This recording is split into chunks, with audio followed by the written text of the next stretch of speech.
Welcome to another edition of Wine World TV. Today we're going to do two wines. The first wine is the Lone Goat from Canterbury, and it's a Sauvignon Blanc. And the second one is, I don't know whether you can see that, is the Murdoch James 2006 Pinot Noir from Martinborough.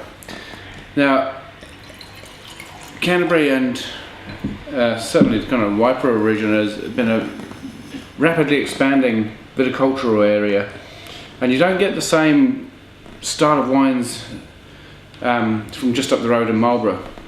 What you do get is tend to be a bit more aromatic, and they're making some fantastic Pinot Noir down there. And so I think they're a Canterbury that's producing Sauvignon Blanc, and also these guys Lone Goat. What you do get is a very gentle, delicate bouquet of, it's almost pear-like, with a bit of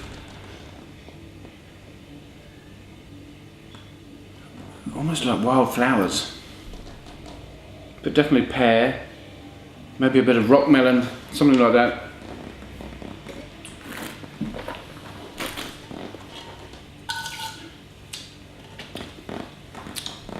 You don't get the same acidity that you do with Marlborough and what's usually associated with Marlborough. What you do get is quite a nice mouth-filling textural wine.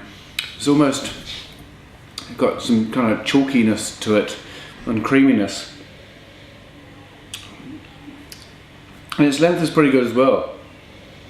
Now we're going down to the Waipara and also Marlborough in a couple of weeks, so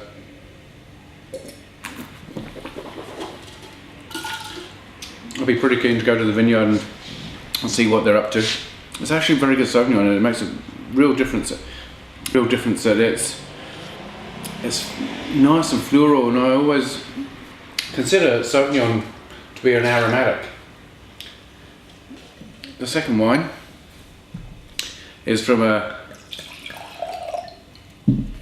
estate that I've met the winemaker Carl and his wife Nicola runs a wine store down in Wellington. It's called Wine Seeker, and here you get 2006. It's starting just to get a little, don't know whether you can see that, little kind of bit of earthiness on the edge, and it's nice and thin colour, still quite bright. On the nose there's almost like get a caramel. Immediately you get a caramel.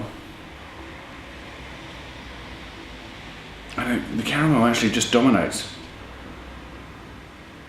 Caramel and biscuit, but probably like a bit of a toffee pop.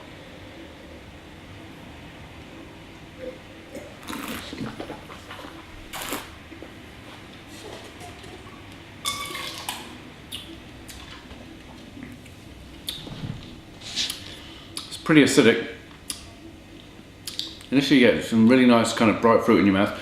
Then what happens is that tends to fall away quite a lot, and there's quite a lot of heat at the end, even though it's only, where's the alcohol percent on here? Well, it's 14%, so it's pretty high. And I've got a real respect for Martinborough. I really like their Pinots, and I've always liked Murdoch James, and especially this one, the Fraser.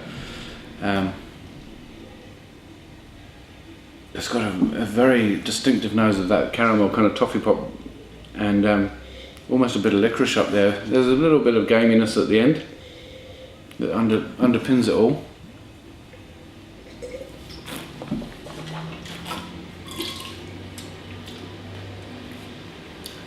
It's a bit of fine cocoa tannin, but it's actually quite thin and quite weedy.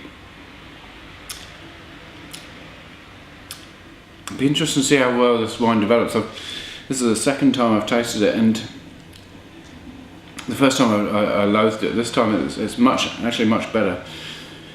Going to score it in the early 80s, 80, 83, and then the Lone Goat, which I really like. It's I like the Crater Rim and the Lone Goat from the Waipara Canterbury region, and so I'm going to score that probably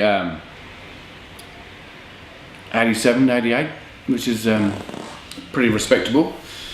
And so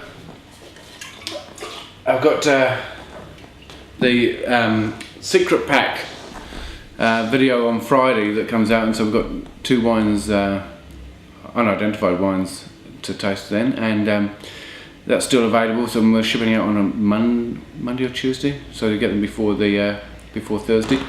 So if you do want to buy some of them, just get online. We'll try to put a link underneath. Other than that, I'll see you on the next episode. Cheers.